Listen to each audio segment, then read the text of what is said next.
Hello అందరికీ welcome to my channel. Sorry అండి, నేనైతే మస్తు ట్రై చేసిన వీడియో తీయడానికి, బట్ వర్షం అయితే చాలా పడింది. సో నేను అన్ని క్లియర్గా తీయలేకపోయాను.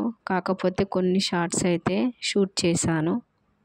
ఫుల్ అయితే వర్షం అయితే ఉండే, అయినా కానీ నేనైతే కొన్ని అయితే షూట్ చేశాను మీకోసం.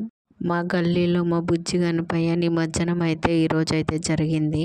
చాలా మంచిగా అయితే అనిపించింది. గణపయ్యను అయితే మంచిగా రెడీ చేసి ట్రాక్టర్ పైన అయితే ఎక్కించేశారు. అందరూ కలిసి హ్యాపీగా అయితే డ్యాన్స్ అయితే చేశారు. నేను మీకోసం కొన్ని షూట్ చేశాను, చూసేయండి. Thank you for watching.